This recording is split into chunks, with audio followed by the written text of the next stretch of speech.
তো আজকের ভিডিওটা হলো যে বাংলাদেশের কোন নদী মারা গিয়েছে বা বাংলাদেশের মৃত নদীর নাম কি। তো বাংলাদেশের মৃত নদীর নাম কি? তো মৃত নদী কিন্তু একটা রয়েছে তোমার আমাদের যে সৌদি আরব বা এর আশেপাশে রয়েছে একটা মৃত নদী। তো ওই মৃত নদী কিন্তু এটা না, তো এটা বাংলাদেশের মৃত নদী বা বাংলাদেশের যে নদীটা আগে ছিল বর্তমানে সেটা নাই বললেই চলে, ওই নদীর নামটা। তো বাংলাদেশের আবার ওই নদীর নামটা ভেবো না, অনেকেই এটা ভেবে নিতে পারো যে মৃত নদী বা ওই মৃত নদী, সেটা কিন্তু মৃত নদী, ওটা বাংলাদেশের না বা ওটার কোনো সৌদি আরবে ওটা অবস্থিত, হয়তো বা সৌদি আরব, তা না হলে আরব আমিরাতে।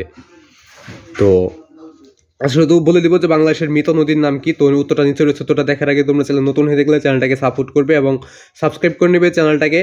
এবং যদি আরও কোনো প্রশ্নের উত্তর লাগে তো অবশ্যই কমেন্ট বক্সে বলে দিবে যে তোমাদের কোন ক্লাসের কোন প্রশ্নের উত্তরগুলো লাগবে। তো আজকে শুধু বাংলাদেশের কোন নদী মারা গিয়েছে সেটা আজকে বলে দিব।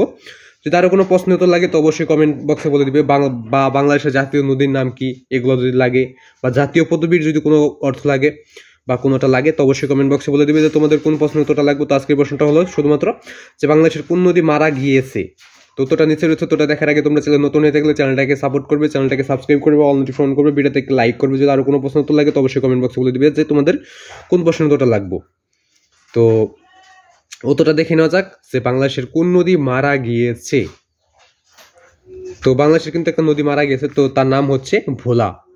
মৃত নদীর নাম হলো ভোলা। ভোলা যে নদীটা ছিল বড় নদী বা বাংলাদেশের সব থেকে বড় নদী, সেই নদীর এখন বর্তমানে নাই বললেই চলে, তার জন্য মৃত নদীর নাম হলো ভোলা। ভোলা নদী, ওই নদীর নামই ছিল ভোলা নদী। তো আজকের প্রশ্নটা এ পর্যন্তই। সকলে ভালো থাকবে, সুস্থ থাকবে। আজকে এখানে বিদায় নিচ্ছে, খোদা হাফেজ। তো সকলে ভালো থাকবে, সুস্থ থাকবে। আজকে এখানে বিদায় নিচ্ছে, খোদা হাফেজ।